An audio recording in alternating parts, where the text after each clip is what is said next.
Oke, teman-teman hidroponik petani milenial, bertemu lagi dengan saya. Kali ini saya ditemani sama Mas Tony, ownernya apa Om? Intan Hydro Farm. Oh, Intan Hydro Farm. Crips ya, Ya, yang terbaru. Kali ini yang mau dibahas nih pertanyaan-pertanyaan yang dari konten yang sebelumnya Om. Oke. Ya. Itu kan banyak tuh pertanyaan-pertanyaannya. Yang saat kopdar itu ya, Ya, kopdar hidroponik PHJ itu ya. Oke. Jadi kali ini saya akan menanyakan ke narasumbernya langsung.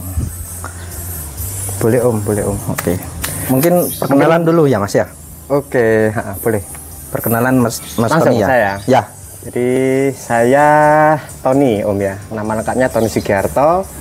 Untuk alamatnya saya di Dusun Sumberjo, Desa Glundengan, Kecamatan Wuluhan, Kabupaten Jember, Jawa Timur Om. Oke. Terus yang sekarang Mas Tony itu yang digeluti itu di apa? Saya pure petani Om. Saya menggeluti bidang hidroponik ya, untuk sayuran daun, bunga Om, sama anggur dan lain-lain gitu. Cuman fokus konsentrasi kami di hidroponik ya. Hidroponik spesialisnya di hidroponik. Di hidroponik. Sama penjualan-penjualan untuk perlengkapan budidayanya Om. Jualnya di mana Om? Mungkin bisa teman-teman nih sekalian nih teman-teman di nih. All Shop ya Om. Ya, di All Shop sama namanya Om biar teman-teman bisa langsung. Intan Hydro Farm and Flowers Di Shopee ya? Shopee Ya. Apa aja yang dijual Om? All item untuk perlengkapan hidroponik Om, seperti nutrisi hidroponik atau AB mix ya penyebutannya. AB mix yang kita bahas kemarin teman-teman. Ya, terus media tanam seperti rock wool, kemudian sekam bakar, kokopit semacam itu Om. Oh, lengkap ya. Dan alat-alat yang lain. Yang lain seperti alat ukur untuk kepekatan nutrisi, TDS meter atau SI meter itu Om, sama pH meter dan sebagainya lah. Kayak gitu. Untuk ini dijual nih. Ini nutrisi apa ini? Dijual. Ini untuk khusus untuk hidroponik anggur Om, nutrisi anggur AB mix. udah ada teman-teman ini. Yang kemarin yang kita bahas itu kan nutrisi hidroponik ya Om ya, Ya, bukan betul. khusus untuk anggur ya yang kemarin itu ya. Ya, kalau yang ini spesialis untuk anggur. Untuk anggur, teman-teman. Spesialis untuk anggur. Mesennya bisa di mana ini Om? Offline bisa Om, karena teman-teman juga bisa main ke sini, sering ya tempat nimbrung-nimbrung di sini, sekaligus gitu ya. Di online-nya juga kita Online bisa ya. juga. Kalau Oke. pengen tahu lebih lengkapnya teman-teman, nanti saya cantumkan nomornya Mas Tony ya. Oke. Atau Om Tony ya nanti ya. Biar enak. Jadi kita cuma bahas-bahas ini tapi nggak ada kenyataannya kan sama aja. Boleh Om, boleh. Ya. Silakan. Oke. Sambil ngerokok nggak apa-apa. Oh, nggak ya, Om, apa-apa, ya? ada apa-apa, santai. Maaf ya Om ya. Ya, santai. Tahan dulu. Petani kalau nggak ngerokok tuh kurang gimana gitu. Biar kesannya santai gitu ya Om. Ya, ini Om ya pertanyaan yang di video kemarin nih. Oke. Dari mana nih ya? Nggak usah disebutkan kali ya, langsung pertanyaan kali ya. Mas mau tanya buat Jangan sulit-sulit ya Om ya. Sebisa mungkin kami jawab, kalau nggak bisa siap, mungkin siap. akan kita jawab di lain waktu mungkin ya. Oke. Ini buah nil itu apa? Agak asam dikit Mas. Ninel ya Om. Itu Ninel ya, Mas, varian, ya? Ninel, bacanya Ninel. Ninel. Itu salah satu varian anggur yang termasuk genjah ya Om, atau cepat berbuah. Untuk pertanyaannya apakah asam? Ya, Katanya tidak Om. Asal dipanen di usia yang tepat Om. Jadi untuk Ninel ini ideal dipanen di 140 HSP, hari setelah pruning atau hari setelah pangkas. Pruning ya. Pruning. Itu akan mendapatkan rasa yang ideal, yang sesuai dengan selera kita, yaitu manis gitu. Aslinya manis Mas. Manis, cuman itu mungkin ada pertanyaan kenapa asam, mungkin memang masih di bawah umur itu, standar umur panennya. Oh, jadi emang berapa tahun atau berapa bulan panennya kalau anggur itu? Gini Om, Standarnya lah. Tadi saya bilang HSP ya, atau hari setelah pruning. Itu nanti diukur setelah kita mangkas Om. Kita pangkas, itu terhitung 1 HSP. Nah, ninal itu akan ideal dengan rasa yang enak atau manis itu nanti di 140-an Om. Itu akan mendapatkan rasa yang 140-an apa itu? HSP. Hari setelah pangkas Om. Hari setelah di pruning, digunting kayak gitu. Pangkas Kemungkinan sama pruning sama ya? Sama, bahasa Inggrisnya kan pruning. Prun. Itu teman-teman. Jadi yang itu nanya tuh mungkin ya, kenapa asam? Mungkin karena gini, anggur itu karakternya macam-macam ya Om. Ada yang enak dipanen di 90 hari tak? hari setelah pangkas. Ada yang 100, tapi standar umum itu di 120 HSP. Notabene ninal itu lebih dari itu Om, akan mendapatkan rasa yang manis. Oke, jadi kesimpulannya teman-teman itu kenapa asam? Kurang umur berarti ya Om ya? Kurang umur, kurang ideal. Kurang ideal umurnya. Panen kurang ideal. Oke, lanjut Om. Ini kalau pembuatan sistem bertingkat Terus menerus itu Om ya, maksudnya. Pembuatan sistem bertingkat itu dengan pupuk generatif apa memang tidak dipupuk generatif? Ini pembahasan ke hidroponik ya Om ya. Ya. Jadi selama kita masih menumbuhkan untuk fase-fase pertumbuhan atau bahasanya fase vegetatif ya teman-teman, itu nah itu dijelasin dulu Om, mungkin ya mungkin ini yang paham, cuma yang nggak paham vegetatif sama generatif. Fase vegetatif adalah fase yang masih pertumbuhan Om, awal. Nah, jadi dia tanaman akan fokus ke pertumbuhan, pembentukan termasuk akar ya Om, akar daun sama batang-batangnya. Belum menuju ke fase pembuahan. Itu disebut dengan vegetatif. Vegetatif ya. Okay. Itu kita mainkan ppm yang rendah Om. Kalau kita memainkan nutrisi hidroponik seperti ini, kita mainkan di 1000 sampai di bawah 1500 lah. ppm ya? Ya, 1200 sampai 1400 itu vegetatif Om. Ketika tadi pertanyaannya kalau sudah memasuki fase generatif, bagaimana dengan pemupukannya? Pemupukan tetap berlanjut Om. Tetap berlanjut ke fase generatifnya. Oh gitu. Yaitu dosisnya ditinggiin di atas 1500 Om ppm. Oh berarti bedanya vegetatif sama generatif itu hanya di ppm berarti? Di ppm kalau kita menggunakan nutrisi AB mix ya, kita tinggikan kepekatan nutrisinya Om. Kepekatan nutrisinya ya. Oke teman-teman, berarti tetap pakai berarti ya Om ya? Tetap pakai. Oh, gitu. Selagi tanaman itu memang membutuhkan nutrisi ya Om ya. Kembali lagi, kebutuhan nutrisi itu seperti apa sih? Itu nanti kita lihat performa dari tanamannya ya Om ya. Yang lebih tahu, yang lebih ngerti terhadap tanamannya adalah petani sendiri. Ketika dilihat sudah terlalu vigor, hijaunya sudah pekat, terus kemudian daun lebih lebar, itu sudah harus dikurangi, harus kita kurangi Om. Artinya gitu. ppm-nya kita mainkan lagi sama interval untuk pengocorannya Om, atau penyiraman nutrisinya intervalnya lebih direnggangkan. Direnggangkan lagi ya. Oke. Semudah itu ya Om, semudah itu. Jadi tinggal petaninya sendiri yang dalam hal perawatan yang lebih tahu nanti. Berarti intinya teman-teman tetap dipupuk ya, tetap dikasih nutrisi ya. Generatif ya. Generatif bisa. Oke, udah kejawab tuh teman-teman. Untuk selanjutnya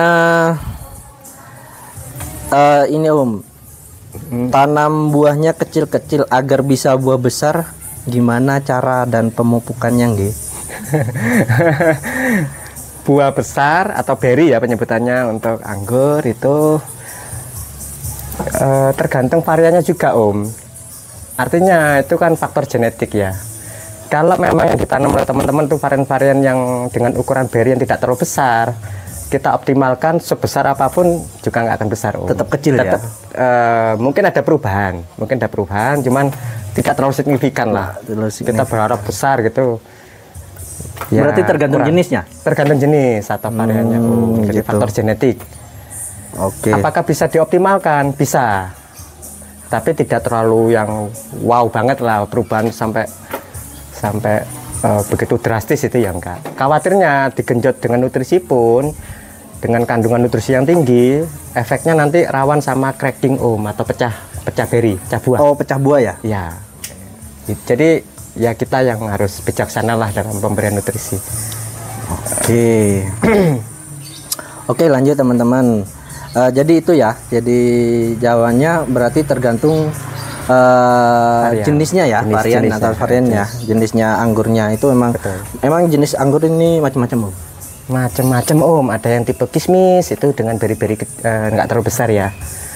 Semuanya yang kita tanam adalah table grapes, Om, atau anggur meja yang siap petik makan gitu, Om. Oh, nah, betul. Sementara ada lagi anggur yang wine grape ya, untuk minuman itu ada beda. Kalau ini table yang kita budidaya betulan table grapes ya, Om ya.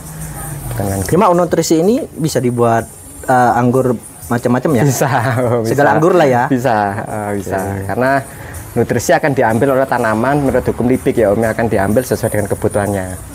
Gitu, hukum minimum Liebig ya. Gitu. Okay. Oke, lanjut teman-teman ke pertanyaan berikutnya.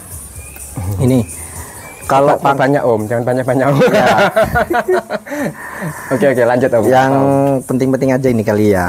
Nah, kalau pangkas apa harus nunggu apa itu, Om? Stres air stres mungkin. Air ya? Oh, benar. Iya. Apa enggak? Saya jawabnya bisa ya, bisa tidak ya, Om ya. Jadi gini, stres air itu adalah teknik untuk memodifikasi, Om, modifikasi lingkungan aja, Om. Artinya itu salah satu upaya yang kita lakukan supaya ini menuju ke generatif, Om. Dengan cara apa? Dengan kita pengurangan. Jadi stres air itu bukan berarti meniadakan pemberian air ya, Om, dan nutrisi, bukan. Tapi mengurangi konsentrasinya, interval pemupukannya sama pemberian airnya itu dikurangi, Om. Gitu. Tujuannya untuk menghentikan atau menstop atau apa ya, pertumbuhan vegetatifnya ini tidak terlalu melaju, Om. Jadi kita bikin nutrisi itu akan fokus ke pengisian batang-batangnya, sehingga pertumbuhan vegetatif ini tidak berlanjut gitu. Oh, jadi gitu ya. Apa ya istilahnya? Ya modifikasi tanaman supaya dia cepat menua lah, Om. Oh, jadi ke batangnya ini biar lebih besar ya? Lebih besar karena dengan pemberian air dan nutrisi yang diberikan oleh tanaman, dia akan memacu pertumbuhan selain pembentukan tunas-tunas baru, Om, untuk pertumbuhan lanjutan itu nanti akan juga ikut membesarkan ini. Sehingga dengan kita hentikan sementara, itu penghentian sementara sersaram ya, untuk merangsang itu supaya mudah untuk dibuahkan. Oh, itu salah satu gitu. tips aja, Oh, salah satu tips saja supaya khususnya untuk anggur-anggur yang memang bandel, Om, dan rasa pengen membuahkannya secara lebih cepat, mungkin kita bisa melakukan tips itu, Om. Oke, lanjut. Ini, Om, lagi ada pertanyaan nih. Jupiter buahnya kecil dan asam, kenapa ya? Nah, kembali lagi ke pertanyaan tadi ya. Mungkin jawaban yang tadi itu ya jawabannya ya? Tidak sih, Om. Tidak ya. Manis sebenarnya, Om. Manis. Bahkan Jupiter bisa dipanen di usia di bawah 100 HSP ya, Om, atau maksimal di 100 HSP lah. Hari setelah pangkas tadi, Om. Ya, ya. Itu tidak udah manis, Om, udah manis dengan aroma muskat ya, atau foxy ya. Enak lah, ada rasa-rasa buah-buah yang lain gitu. Jadi intinya, untuk ukurannya memang benar, Om, dia tidak terlalu besar. Tidak terlalu besar. Bukan berarti kecil ya, enggak. Dia ya sedang lah. Sedang lah ya. Medium lah. Cuma kalau masalah rasa manis sebenarnya, cuma manis, mungkin anak-anak kecil pasti suka, Om. Ya, mungkin ya apa panennya ya tadi itu ya, Om ya. Buahnya umurnya terlalu cepat dibuahkan. Terlalu cepat dibuahkan lah ya. Betul. Oke. Sebenarnya layak panen atau tidak itu kan kita lihat ciri-ciri, Om ya, yaitu perubahan warna. Paling enggak kan ketika kita mau mencoba kan kita istilahnya icip-icip ya, Om, coba dulu.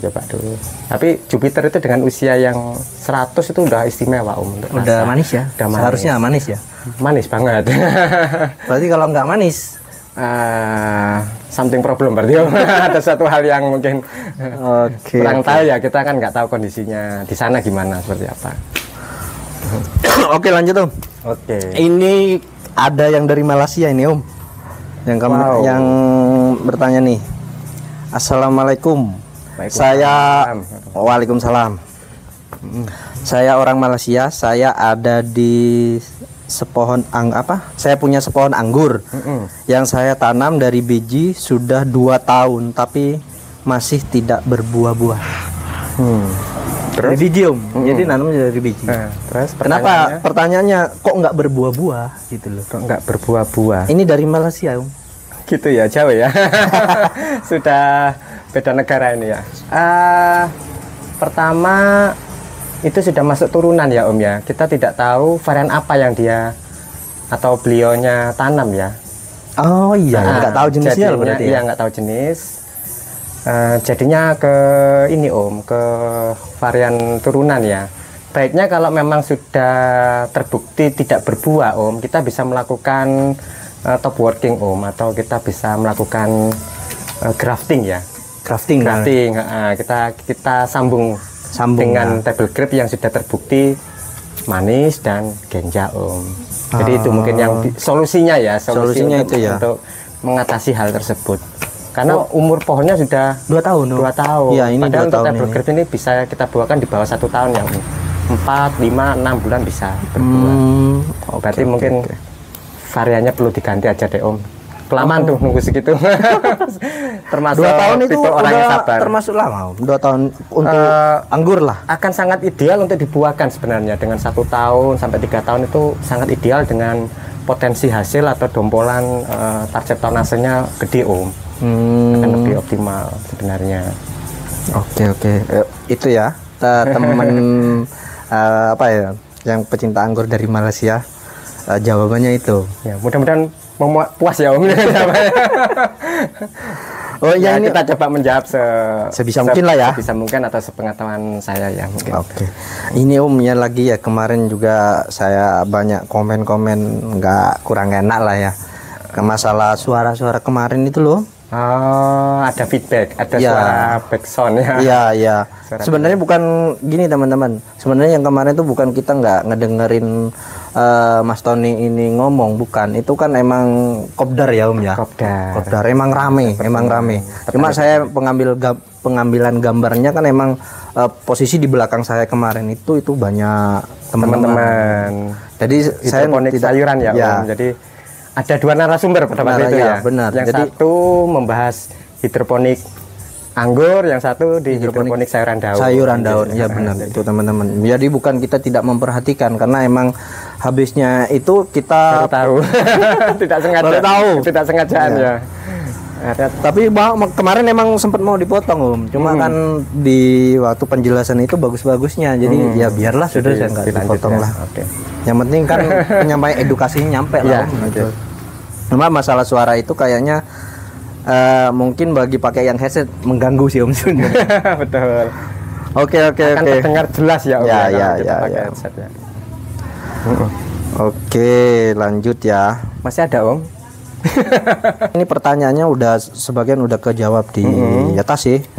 Mungkin ini nanya-nanya kelanjutannya yang kemarin tentang anggur lah ya. Gimana pertama seumpama gini kalau ini teman-teman nih mau membudidayakan atau enggak nanam secara hobi apa satu atau gimana ya? Hobi dulu aja dulu. Hobi ya. Bikin senang itu dulu. Gimana itu biar enak lah budidayanya ya. Jadi mungkin ada beberapa syarat yang harus kita siapkan ya. Yang terutama nomor 1 mungkin bibit dulu Bibit ya. Teman-teman yang mau nanam ini pilihannya banyak variannya Jadi teman-teman bisa tentukan dulu varian apa yang dipinginin, karena dari warnanya aja saat matang itu macam-macam ya. Ada yang hijau, ada yang kuning ada yang merah, ada yang hitam, ada yang ungu, ada yang gradasi 2 warna kayak gitu gitu ya. Jadi tentukan dulu variannya ya. Cari varian-varian sesuai selera teman-teman. Kalau saya pribadi akan mencari varian yang genja tentunya manis kan ya.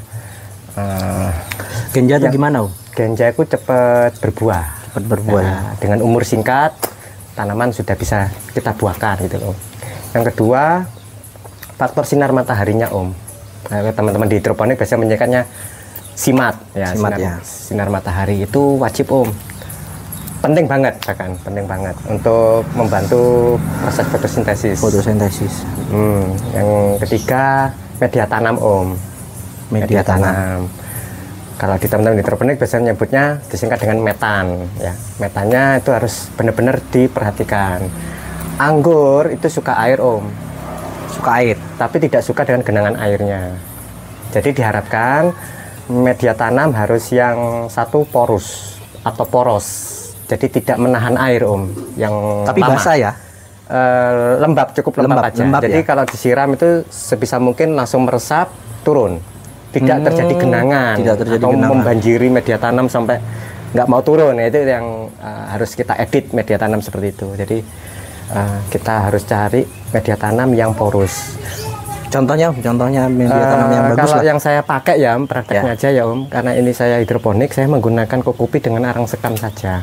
Kokopit sama arang sekam itu saya pakai perbandingan 1:1 Om.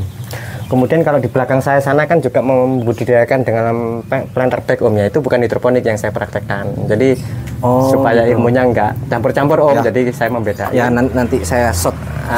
Itu kalau itu saya menggunakan kompos atau fermentasi dari kohe Om, kotoran hewan. Atau bisa disebut dengan bokasi ya. Itu yang besar ya Om ya tempatnya? Ya. Kalau cuma buat di depan rumah lah berarti pakai kayak kokopit sama apa tadi? Sekam bakar. Ini konsep hidroponik Om. Konsep hidroponik. Kalau sana ini saya konsep organik atau konvensional lah. Jadi kita masih menggunakan bahan-bahan organik Om. Oh organik ya? Tentunya akan membuat tanah kita kaya dengan mikroorganisme sehingga membuat kesuburan tanahnya. Jadi itu ciptakan metan yang bagus Om, seporos mungkin. Kemudian subur itu.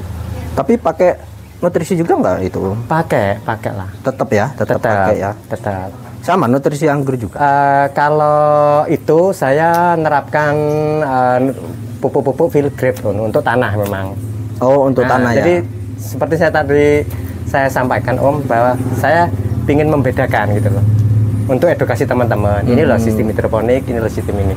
Semuanya bagus Om, semuanya bagus. Hanya sistemnya aja yang berbeda. Semuanya ya. Enaknya pakai yang mana? Itu kan pilihan opsi buat teman-teman.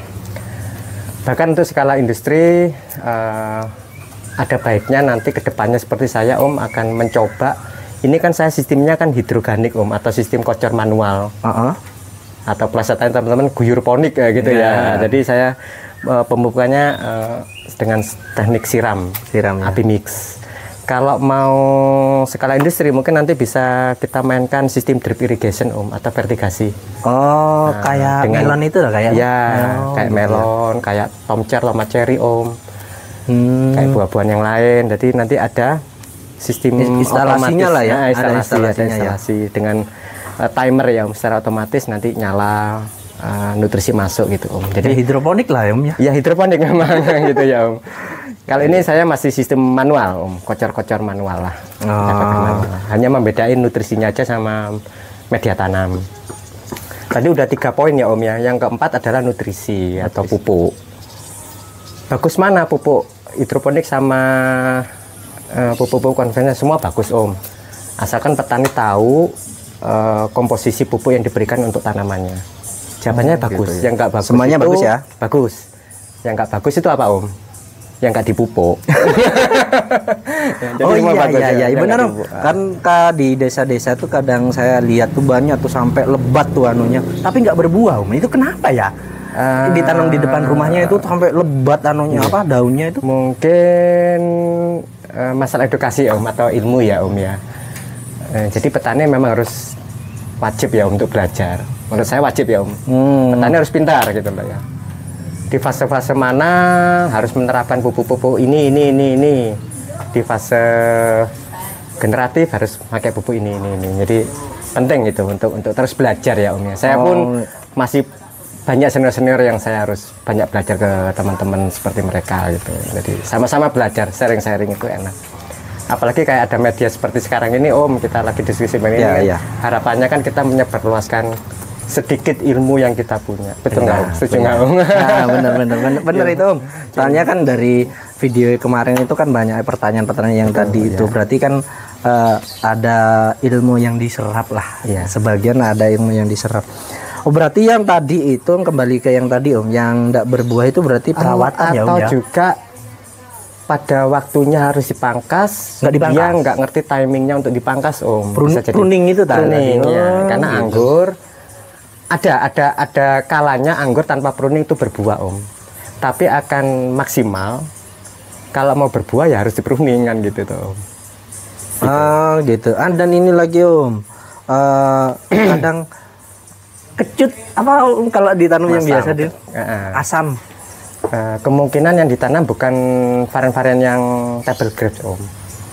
Table grapes itu gimana Om? Table grapes itu tadi anggur yang memang varian impor yang siap dimakan Om, petik langsung makan gitu, atau bahasanya anggur meja ya table grapes ya. Kemungkinan itu adalah varian-varian yang wine grape untuk minuman Om. Untuk minum. Jadi masam ya Om ya. Jadi tadi itu kembali lagi petani harus upgrade knowledge-nya atau pengetahuannya Om. Harus belajar lah atau sharing-sharing, ngumpul-ngumpul, ajang silaturahim lah, ajang silaturahmi sesama petani itu penting Om. Makanya perlunya ada poktan atau kelompok tani, nanti ada gabungan kelompok tani atau gabok tani seperti itu yang difasilitasi oleh pemerintah ya Om ya. Seperti itu. Jadi itu menjadi wadah atau paguyuban kumpulnya petani-petani untuk saling sharing sih, untuk membahas pertanian secara umum kayak gitu. Nah, jadi gitu teman-teman. Jadi ilmunya tuh banyak, jangan cuma asal nanem gitu. Terus enak jadi tidak mungkin teman-teman ya. Jadi harus ada perawatan kayak yang dijelasin Mas Tony tadi itu, banyak perawatannya. Jadi kalau pengen anggur yang manis, besar, enggak besar ya. Yang penting standar lah ya Om ya. Jadi itu ada yang besar ada Om. Ada yang besar ya Om. Ada yang bentuknya lonjong tadi itu ya, kembali ke macam-macam ya. Kembali ke variannya. Ada yang bentuknya panjang, oval, ada yang bulat dengan berbagai warna. Itu kan pilihan Om. Jadi banyak opsi. Lonjongannya Om ya. Ini tipe ini ya, ini itu lonjong nantinya. Ini oval lah. Oval ya. Yang lonjong itu kayak tipe moondrop itu Om, memanjang kayak jari gitu ada. Oh, iya ada. Jadi macam-macam sih. Macam-macam. Makanya teman-teman juga harus dipelajari dulu sebelum memutuskan untuk nanam. Iya. Jadi itu teman-teman udah nunggu kayak nanam satu rugi Om. Makanya nanti harus nanam macam-macam. Ada yang bulat, ada yang panjang, ada yang merah, ada yang ungu, ada yang hijau ya gitu. Nah, itu teman-teman. Gitu. Tadi itu ada yang pertanyaan tuh sampai 2 tahun ya Om ya, enggak berbuah ya. Mungkin itu teman-teman pemilihannya, cara pemupukannya, perawatannya lah intinya lah. Oh, gitu. Terus nanam anggur ini termasuk tanaman yang fleksibel menurut saya Om ya. Kenapa saya ngambil pilihan ini? Dengan keterbatasan ruang atau lahan yang sempit, saya masih bisa nanam anggur Om. Itu jawaban kenapa saya nanam anggur gitu loh Om. Jadi saya untuk selain penghias teras, memanfaatkan ruang-ruang yang kosong kayak gitu Om. Dia fleksibel karena pola rambatannya bisa kita yang nentukan. Jadi tanaman yang ikut ke kita, bukan kita yang ikut ke tanaman gitu. Kita yang ngatur. Gitu itu ya. fleksibel, bisa dibikin melingkar kayak gini Om. Ada yang di sistem para-para atau anjang-anjang bahasa Jawanya ya. Atau sistem trellis pagar. Jadi banyak tekniknya. Ini kayak bonsai ya Om ya. Ini memang kita konsep tabu lampot ya atau bonsai anggur ya Om. Jadi nilai seninya yang kita munculkan. Jadi enak ditanam di depan rumah ya, atau di teras lah. Dan jangan lupa Om, anggur ini bukan tanaman yang tanam terus tebang. Kita tanam tapi terus kita rawat, terus berbuah. Nah, beda sama tanaman seperti apa Om, yang sistem tanam tebang itu, gitu. Jadi terus menerus ya berarti berbuah. Yang penting dirawat ya. Tidak seperti sengon Om, nanem kita ambil kayunya kan ditebang. Ini kan terus melon sekali tanam, panen, tanam lagi kan Om. Kalau ini enggak, kita tanam, kita rawat, kita panen terus menerus. Continue ya Om. Asal perawatannya bagus, ini bisa umur puluhan tahun Om. Oke, itu teman-teman ya. Jadi banyak cara tuh untuk nanam anggur tuh ya, yang dijelasin Mas Tony tadi itu. Jadi jangan asal tanam lah. Jadi asal tanam tapi mengharapkan buah yang manis. Untuk ini untuk penutupan ya Om ya. Oke. Mungkin bagi petani-petani milenial ini Om, ini mencakup bukan cuma anggur ya, keseluruhan lah. sarannya atau apa ya untuk petani milenial ini kedepannya tinggi gimana gitu? Oke. Negara kita negara agraris ya Om ya. Jadi petaninya, terutama untuk muda, untuk petani muda jangan malu untuk bertani. Prospek bagus Om. Tingkatkan knowledge-nya atau ilmunya, skill teman-teman, skill up ya untuk di bidang pertanian. Pertanian sangat menjanjikan. Sangat menjanjikan. Pertanian sangat menjanjikan. Ya. Oke, teman-teman. Terima kasih. Assalamualaikum warahmatullahi wabarakatuh. Waalaikumsalam warahmatullahi wabarakatuh. Oke.